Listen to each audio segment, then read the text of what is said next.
Assalamualaikum warahmatullahi wabarakatuh.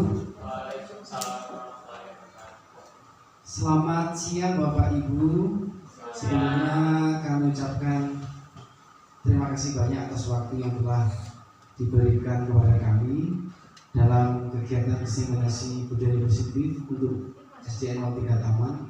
Sebelumnya terhormat Ibu Kepala SDN 03 Taman yang mewakili, yang kami hormati Bapak Ibu guru beserta tenaga kependidikan SDN 03 Taman serta seluruh warga SDN 03 Taman yang selalu berupaya di dalam rangka menerapkan budaya positif di sekolah kita.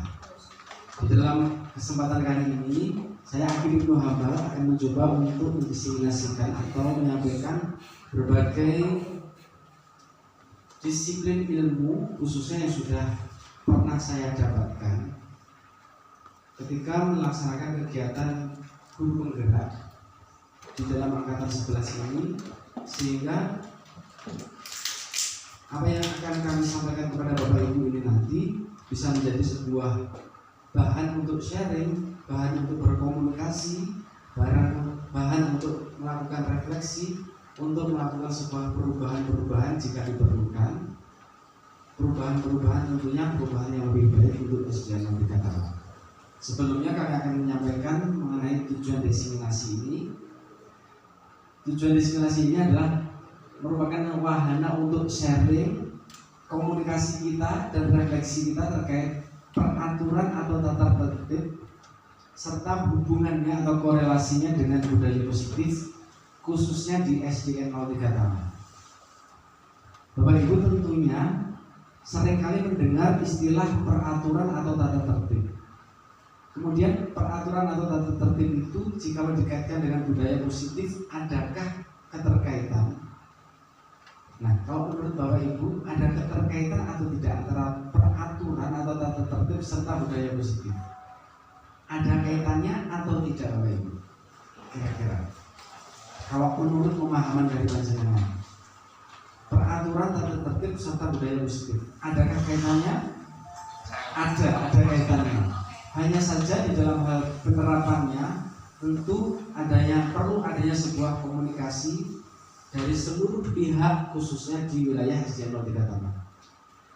Di dalam alur kegiatan pada siang hari ini kita akan melalui berbagai jalur ini. Ada 8 jalur yang akan kita lalui pada kesempatan kali ini, yaitu yang pertama mengenai kebutuhan dasar manusia, motivasi perilaku manusia, kemudian refleksi awal. Yang keempat nanti kita akan membahas mengenai hukuman, konsekuensi dan restitusi. Kemudian yang kelima disiplin positif. Yang keenam posisi kontrol. Yang ketujuh segitiga restitusi. Dan yang kedelapan nilai kebajikan yang bersifat universal. Kedelapan ini nanti akan kita lalui bersama. Yang kesemuanya ini dalam rangka berorientasi untuk mendiseminasikan budaya positif. Untuk yang pertama, kebutuhan dasar sebagai landasan utama menurut Dr. William Glasser. Ini dalam bukunya Choice Theory, teori pilihan, bahwa kebutuhan dasar manusia itu yang pertama kebutuhan bertahan hidup. Tentunya manusia, bahkan murid dalam hal ini, orientasi yang paling utama yang kita titik beratkan adalah murid. Apakah murid itu memiliki kebutuhan bertahan hidup? Iya. Bagaimana bentuk kebutuhan murid di dalam hal bertahan hidup mereka? Tentunya yang pertama kebutuhan gizi yang harus dia penuhi. Tentunya anak-anak tidak akan bisa melaksanakan kegiatan pembelajaran dengan nyaman, dengan maksimal ketika perut mereka itu diiringi dengan rasa lapar. Kita sebagai guru, apakah peran kita terkait dengan kebutuhan bertahan hidup anak-anak? Kemudian yang kedua, kebutuhan rasa kasih sayang dan rasa diterima. Manusia, guru ini memiliki sebuah kebutuhan kasih sayang dan rasa diterima. Begitupun juga dengan murid. Murid ini butuh kasih sayang dan rasa diterima. Ketika murid itu hidup di lingkungan keluarganya, apakah mereka sudah terpenuhi kebutuhan kasih sayangnya? Apakah mereka juga sudah terpenuhi kebutuhan rasa diterimanya dengan keluarganya? Begitupun juga ketika anak-anak di sekolah, apakah mereka mendapatkan kasih sayang dan rasa diterima oleh guru-gurunya, teman-temannya, dan lingkungan yang ada di sekolah. Yang ketiga, kebutuhan akan penguasaan atau kebutuhan pengakuan atas kemampuan. Tentunya anak-anak ini memiliki karakteristik yang beragam, berbeda-beda karakteristik yang unik yang dimiliki oleh anak.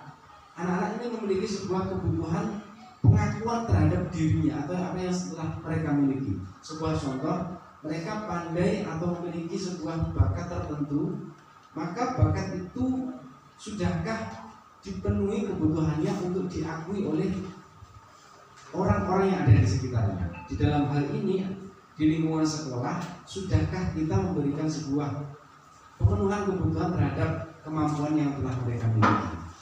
Kebebasan akan pilihan hal ini seringkali kita terapkan di dalam lingkungan sekolah itu ketika kita memberikan sebuah angket atau memberikan sebuah pilihan di dalam rangka memenuhi kebutuhan-kebutuhan bakat dan minat anak melalui kegiatan ekstrakurikuler.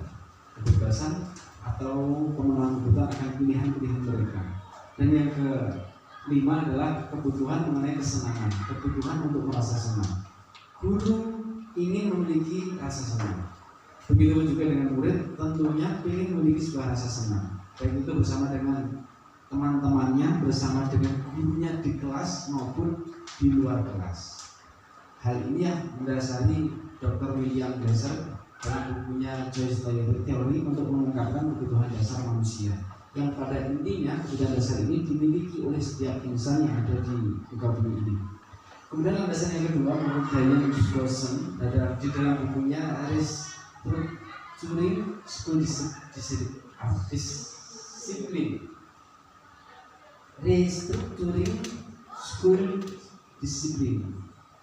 Jadi merupakan sebuah disiplin sekolah yang direstruktur atau dibenah-benahi. Perlu adanya sebuah pembenahan tertentu untuk menerapkan sebuah disiplin yang ada di sekolah. Ada 3 motivasi perilaku manusia. Motivasi yang pertama adalah untuk menghindari ketidaknyamanan atau menghindari hukuman. Ini motivasi perilaku manusia yang pertama. Motivasi perilaku manusia yang kedua menurut Diane Dawson itu mendapatkan imbalan atau penghargaan dari orang lain.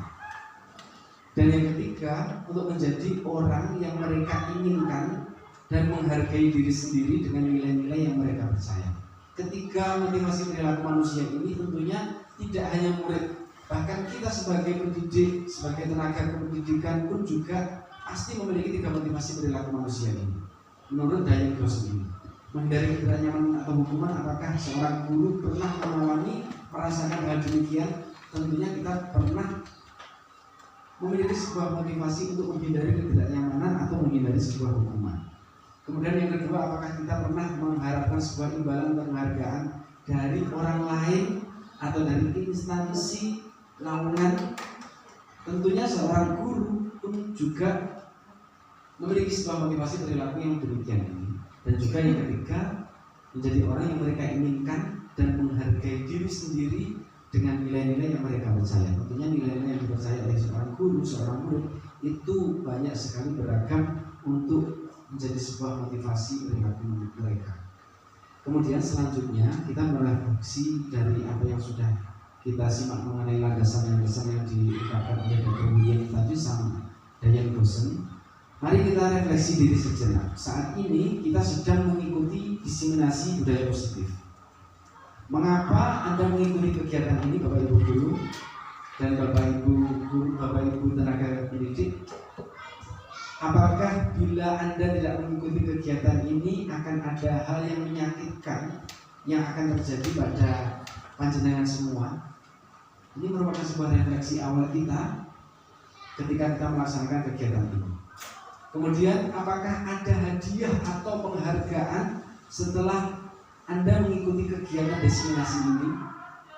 Atau apakah Anda mengikuti kegiatan ini karena Anda ingin menjadi seorang guru, tenaga pendidik dengan nilai-nilai yang Anda yakini, misalnya menjadi seorang guru pembelajar? Kemudian sebuah pertanyaan yang ketiga untuk pertanyaan selanjutnya untuk merefleksi diri kita. Apa dampak Dari ketiga motivasi tersebut pada diri Anda sebagai warga pendidikan, mana motivasi yang paling akan berdampak jangka panjang dan membuat Anda terus bersemangat untuk diri Anda, birokrasi Anda secara internal? Ini adalah sebuah refleksi yang perlu kita jadikan sebagai cerminan buat diri sendiri kita. Dimulai dari kegiatan pada siang hari ini. Di siang hari ini saat kantor itu mulai tiba, kemudian panjenengan datang ke ruangan ini dengan penuh semangat atau tidak, kunci jawabannya ada pada hati Bapak Ibu semua. Dan apakah Bapak Ibu ini ada sesuatu yang dikhawatirkan, menyakitkan yang akan terjadi ketika tidak mengikuti destinasi? Kunci itu juga ada pada panjenengan semua. Apakah ada hadiah ataupun penghargaan setelah Anda mengikuti destinasi ini?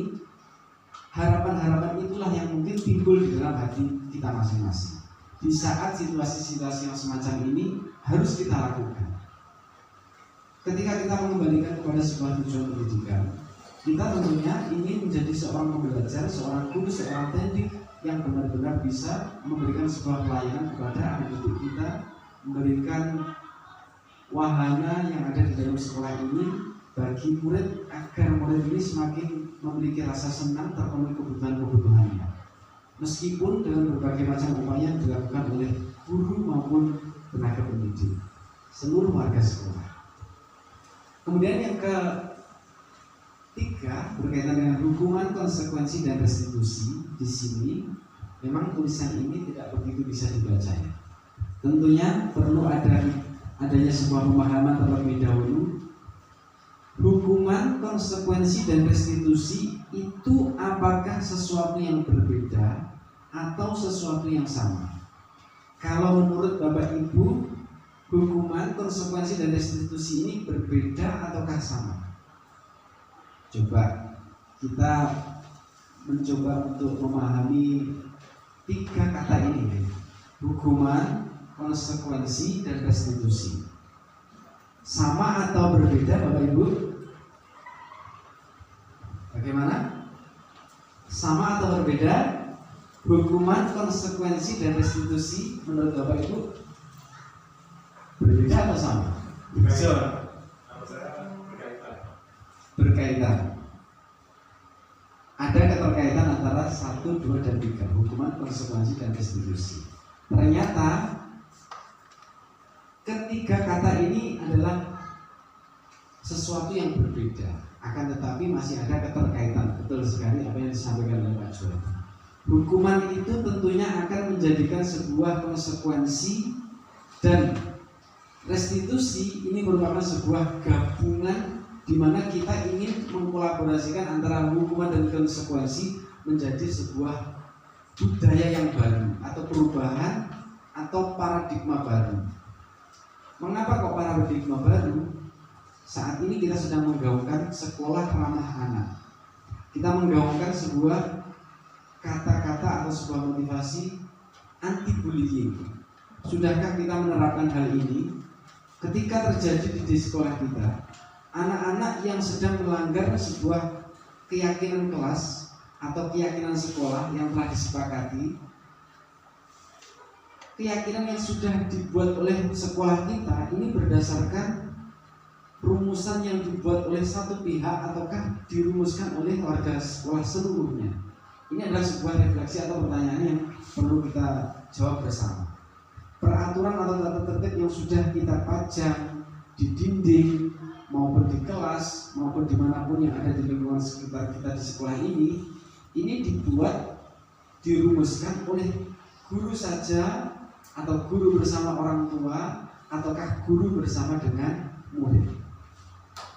Jikalau kita mengambil satu kata hukuman, ketika anak tidak mengindahkan salah satu peraturan tertentu, sebuah contoh, yang tidak memakai sepatu maka jangan masuk kelas. Ini adalah sebuah hukuman ataukah sebuah konsekuensi.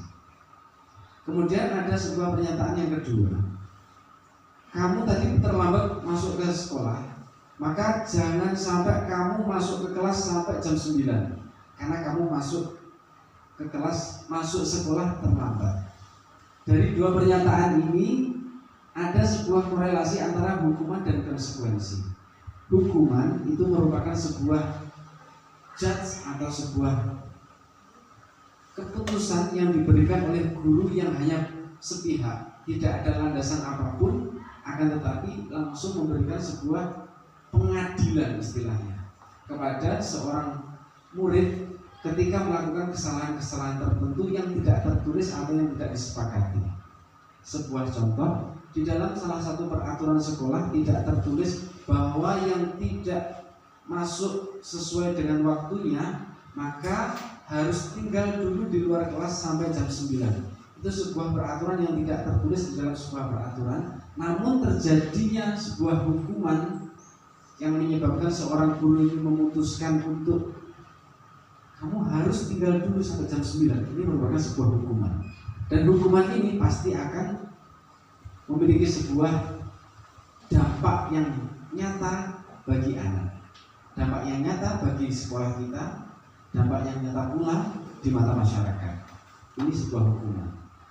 Kemudian korelasinya dengan sekolah ramah anak, ini sebuah pertanyaan yang besar. Ketika warga sekolah ini menerapkan sebuah hukuman yang tidak dilandasi oleh sebuah keyakinan atau kesepakatan bersama, maka sudah barang tentu perilaku ramah anak ini merupakan sebuah penerapan yang tidak sesuai dengan prosedur atau aturan-aturan yang sudah ditetapkan.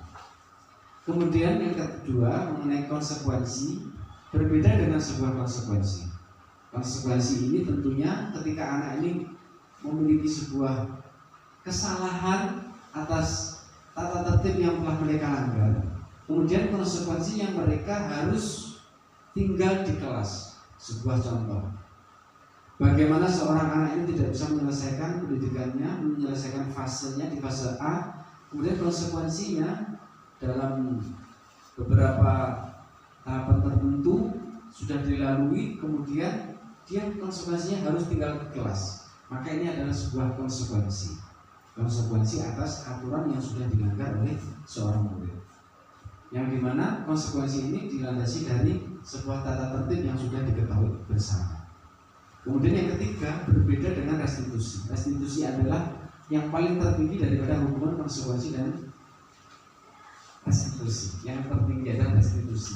Dan restitusi ini merupakan sebuah pembenahan dari segala sesuatu yang sudah dilaksanakan di lingkup satuan pendidikan, di mana restitusi ini merupakan sebuah upaya seluruh warga sekolah, baik itu guru, orang tua, dan murid, untuk melakukan sebuah pembenahan tertentu dengan melakukan budaya positif yang diiringi dengan segala sesuatu ajakan atau persepsi atau persuasi yang positif. Kemudian ketika kita melanjutkan dari slide ini, ketika kita melihat di disiplin positif, kepala sekolah, guru, tenaga pendidik, orang tua, dan murid, ini semuanya memiliki peran di dalam menerapkan disiplin positif. Tanpa peran ke 1, 2, 3, 4, 5 hal ini, kepala sekolah, guru, tenaga pendidik, orang tua, dan murid di lingkup internal, maka disiplin positif ini tidak akan pernah bisa terlaksana dengan baik. Ketika kepala sekolah berkolaborasi dengan guru dan teknik untuk menerapkan sebuah restitusi, kemudian diiringi dengan kerjasama bersama dengan orang tua, kemudian disosialisasikan yang mendalam melalui sebuah persuasi, ajakan-ajakan yang positif kepada murid, maka disiplin positif ini bisa diterapkan dengan maksimal. Kemudian bagaimana sih peran kepala sekolah, guru, teknik, orang tua, dan wali? Tentunya peranan mereka berlima ini berbeda. Kepala sekolah, guru, tenaga pendidik, serta orang tua, kita semua ini berperan sebagai posisi kontrol. Sedangkan murid ini adalah sebuah penjuru yang akan kita gualkan. Tujuan utama di dalam sebuah pendidikan, khususnya di sekolah, ini adalah bagaimana murid ini bisa melangkahkan pijakan kakinya untuk kehidupannya menjadi orang yang menemukan jati dirinya untuk mendapatkan untuk menerapkan nilai-nilai kebajikan yang ada. Nah, peran yang paling utama di sini adalah kepala sekolah, guru, pendidik, orang tua dan orang tua atau wali murid ini sebagai posisi kontrol, dan murid adalah yang dikontrol. Kemudian apa sebetulnya posisi kontrol yang disampaikan oleh Dr. William Glaser? Posisi kontrol seorang kepala sekolah, guru, kemudian orang tua ini ada 5 jenis. Posisinya bisa sebagai penghukum, membuat rasa bersalah, sebagai teman, sebagai pemantau, ataupun sebagai manajer. Mengapa sebagai penghukum? Guru, kepala sekolah, dan orang tua bisa menjadi seorang penghukum. Ketika tidak sesuai dengan kesepakatan bersama, maka kita ini bisa sewaktu-waktu memberikan hukuman kepada anak-anak. Akan tetapi yang biasa seringkali diabaikan, tidak memperhatikan dampak-dampak negatif di jangka pendek atau jangka panjang. Kemudian yang kedua, ketika membuat rasa bersalah, seorang kepala sekolah, guru, tenaga pendidik, orang tua bisa menjadi peran yang mana dirinya itu berposisi memberikan rasa bersalah kepada anak, sehingga anak ini semakin seakan-akan rasa bersalahnya itu selalu tertanam. Akhirnya kepercayaan dirinya tidak akan tumbuh. Yang mana pada kesempatan itu berarti kita sedang berupaya untuk mengkebiri kemampuan kepercayaan diri anak. Kemudian yang ketiga, kita sebagai teman, baik, boleh kita sebagai teman. Ketika anak bersalah, kita kemudian berupaya untuk menjadi seorang kolega. Hal ini dimaksudkan atau tujuannya untuk mengetahui seberapa dalam latar belakang yang dimiliki oleh anak dari masalahnya, dari berbagai macam problema yang dihadapinya, apa yang dipikirkan mereka. Ini untuk mengkaji, mendalami apa yang ada pada diri anak. Boleh kita menjadi seorang teman. Seorang pemantau itu ketika seorang guru, kepala sekolah maupun orang tua itu mengingatkan atas segala aturan-aturan yang sudah tertulis. Sebuah contoh, aturan yang ada di dalam kitab suci mereka. Kemudian aturan-aturan yang ada di dalam sekolah, aturan-aturan yang ada di dalam rumah. Seorang kepala sekolah itu bisa memberikan pantauan, memantau, dalam hal ini memantau tetap aktif di dalam memberikan pengingat kepada anak-anak atau murid untuk masih ingat nggak semacam ini. Coba dilihat tata tertibnya bagaimana. Ini memantau. Ketika anak terlepas dari langkah tata tertibnya, maka seorang kepala sekolah bisa memantau, bisa ikut mengingatkan. Seorang guru demikian, dan seorang orang tua pun juga demikian. Dan posisi yang kelima adalah sebagai manajer. Manajer ini adalah seorang kepala sekolah, guru, orang tua. Ini selalu berupaya untuk selalu memberikan umpan balik yang positif. Di mana ketika seorang yang memiliki posisi kontrol ini mendalami, mengkaji lebih dalam, kemudian memberikan sebuah daya ingat, melatih rasa ingatnya, daya ingat mereka, kemudian memberikan kesempatan mereka untuk berkarya, memberikan kesempatan mereka untuk melangkah bagaimana langkah yang paling tepat. Ini merupakan sebuah posisi kontrol sebagai manajer.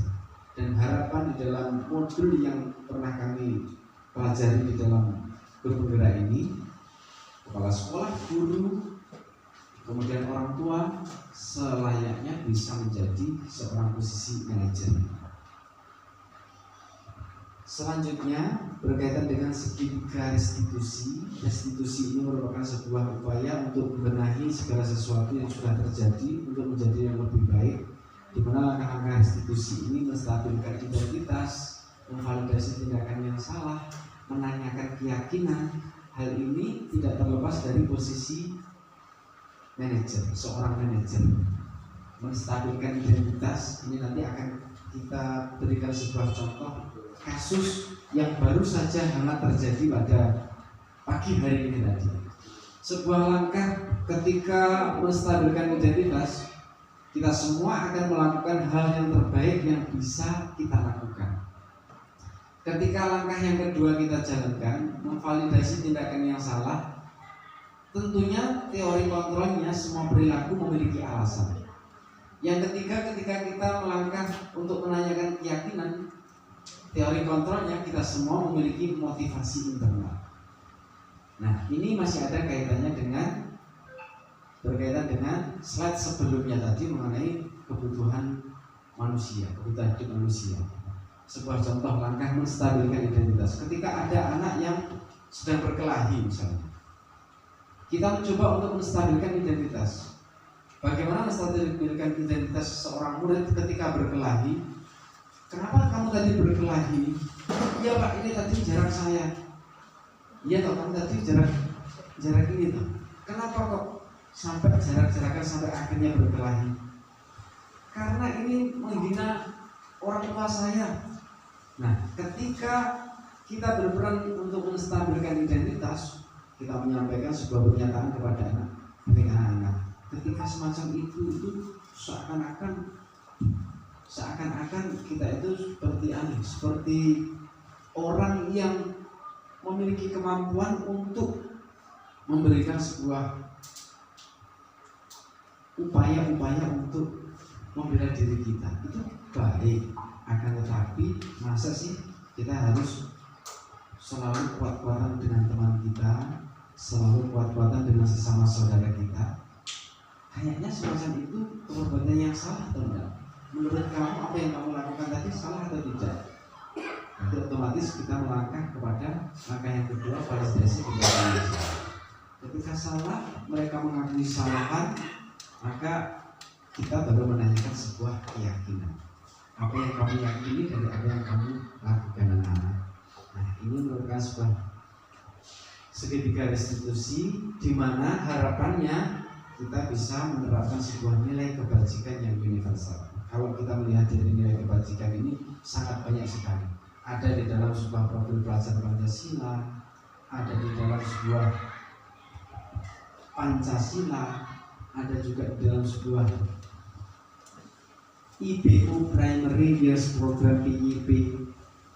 Di dalam salah satu buku sikap murid bagaimana yang baik, ini nilai-nilai kebajikan, bagaimana mereka bisa beriman bertakwa pada Tuhan, mandiri, kemudian bisa bersikap toleransi, memiliki rasa hormat, menghargai, antusias dan sebagainya. Ini sebuah nilai kebajikan yang bersifat universal atau umum.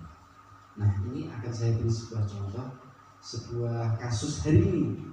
Hari ini tadi ada sebuah kasus, di mana kasus ini restitusi yang kami terapkan ini masih belum sempurna. Nah, apakah terdengar Bapak Ibu? Terdengar.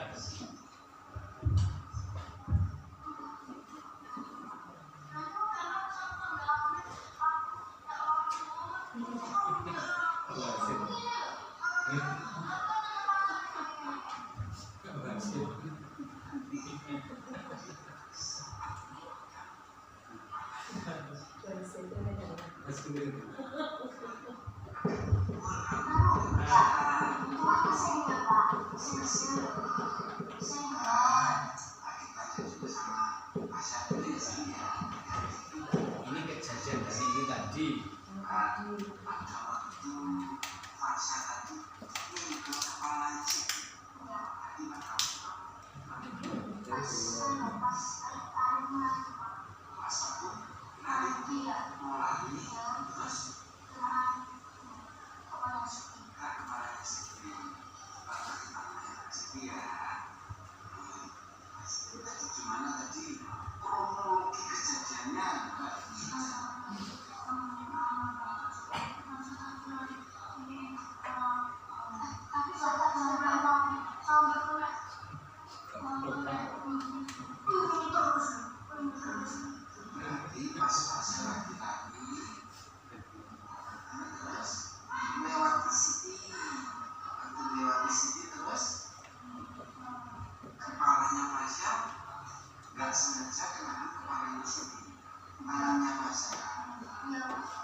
Ya, melihat pasien pas waktu tangannya pasien masih tidak melihat pasien tadi pas waktu ngambil bulan masih lagi artinya pokoknya pagi nggak mau apa ini pagi tanya sama si isi jawabnya terus pasien juga jawabnya jujur. Nah jujur akhirnya malah memberikan oke sepakat ya iya yang penting jujur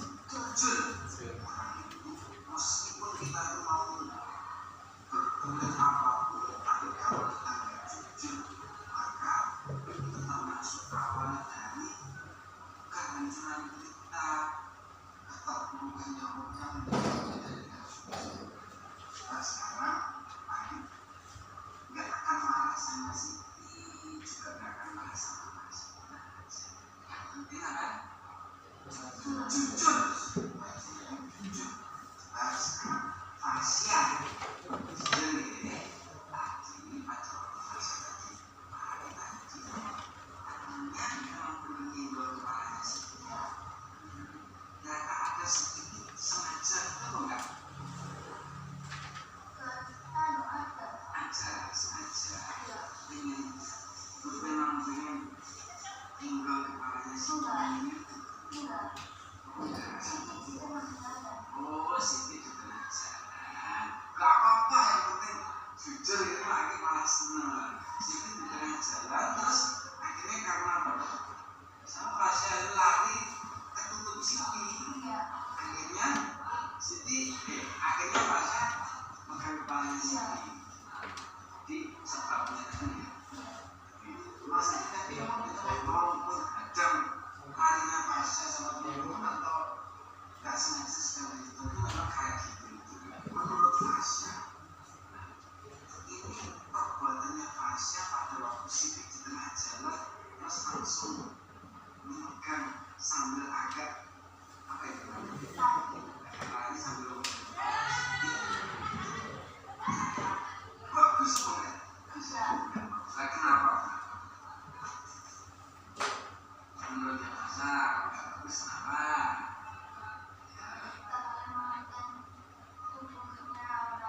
nggak boleh memegang tubuhnya orang apalagi memegangnya sambil pakai apa sambil pakai tangan sambil pakai seperti hanya agak emosi namanya kalau di sekolah kita kan ada tulisannya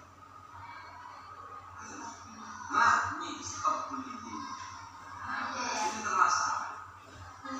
termasuk bullying berarti masih bullying ya saya berarti kamu berusaha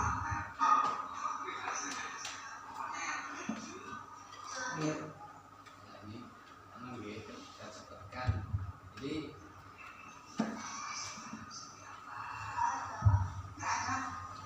berarti sudah dari itu aja oh minta maaf sekali lagi hebat nih mengaku kesalahan masa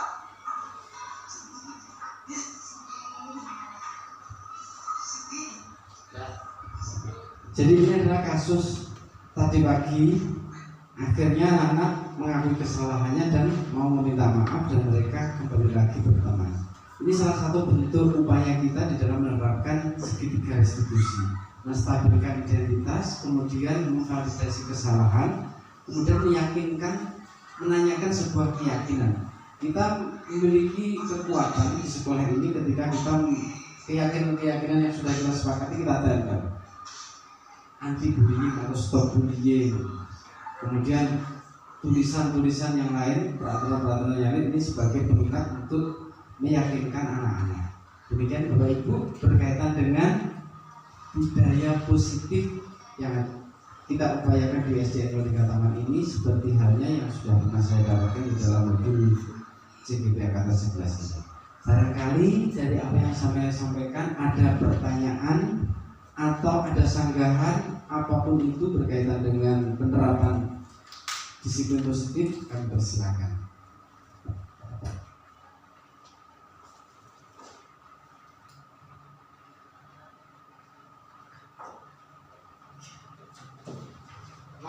pertanyaan?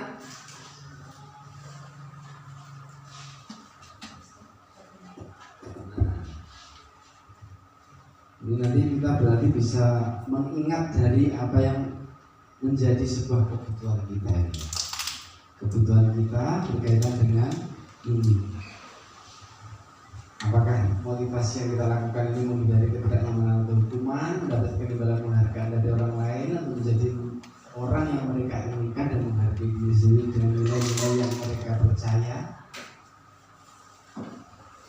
Baik Bapak Ibu, ada pertanyaan dari budaya positif yang sudah kami sampaikan?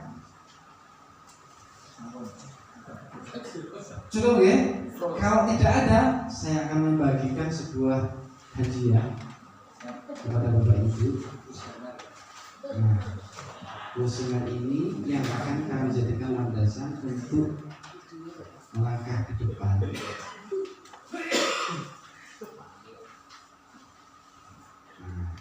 Ini umpan balik tulisannya, umpan balik aksi nyata budaya positif. Yang ini nanti saya akan gunakan untuk memenuhi tugas sama guru penggerak serta untuk mengirimkan tugas aksi nyata dalam budaya positif. Tentunya budaya positif diseminasi ini adalah salah satu upaya kecil, baru langkah kecil, karena langkah yang paling banyak adalah bersama dengan anak-anak. Ini ada 3 pertanyaan yang bisa dijawab oleh Bapak Ibu untuk bisa memberikan umpan balik terhadap aksi nyata budaya positif yang sudah disampaikan. Sambil mengisi bisa sambil bertanya.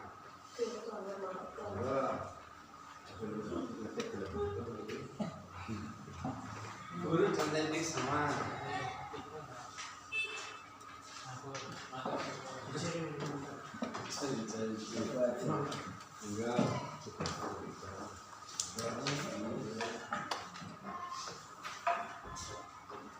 Jawabannya singkat, padat, mawon. Kalau sudah nanti kami beri hadiah lagi. Oh sudah dikasih dalam juga. Oh sudah diberi sama Bu Santi. Absen.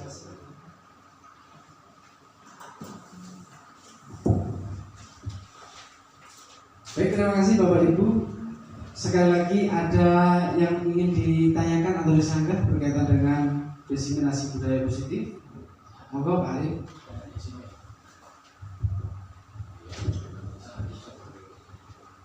Sebenarnya Assalamualaikum warahmatullahi wabarakatuh. Kalau tidak salah berarti disebut tentang keyakinan pribadi dengan keyakinan yang bersifat universal. Itu deh, kurang lebih itu deh. Keyakinan bersama. Nah, jadi keyakinan bersama. Bagaimana caranya supaya kita itu setiap orang memiliki keyakinan yang berbeda itu menjadi satu keyakinan yang sifatnya menjadi universal yang diakui atau dilaksanakan bersama. Mana juga? Ini bisa nggak gitu seperti yang itu bisa? Keyakinan yang bisa menyatukan satu visi itu. Iya. Ya kata seperti apa?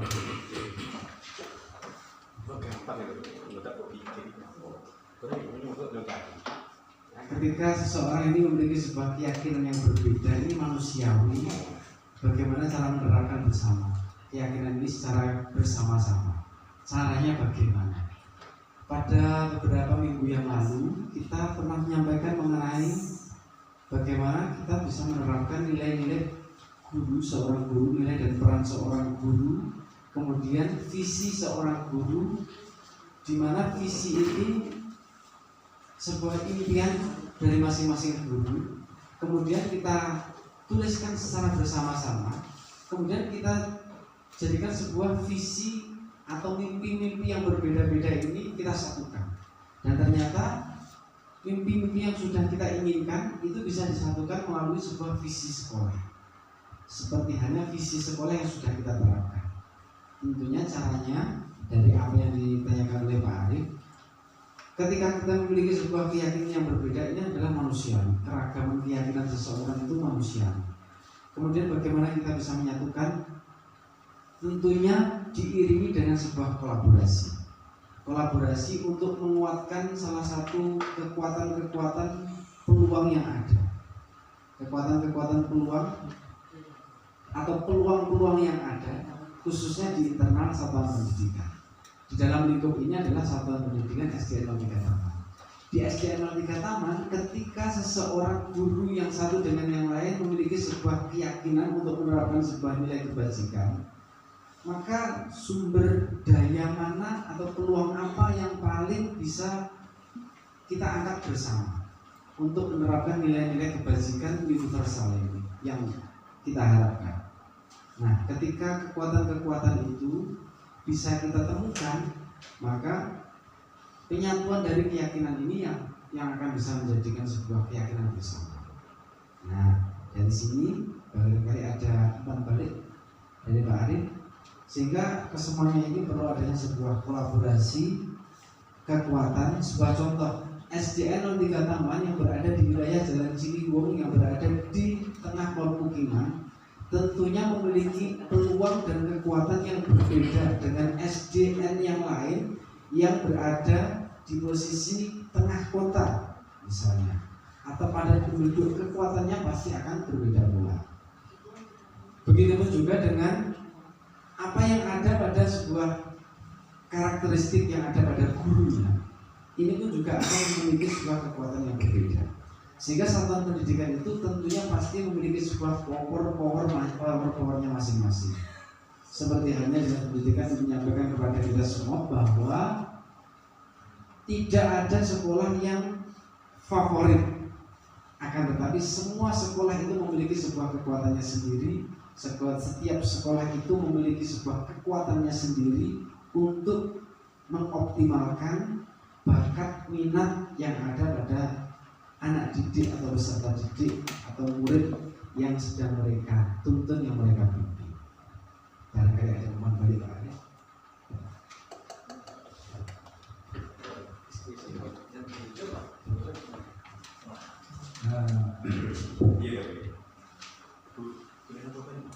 Yang dengan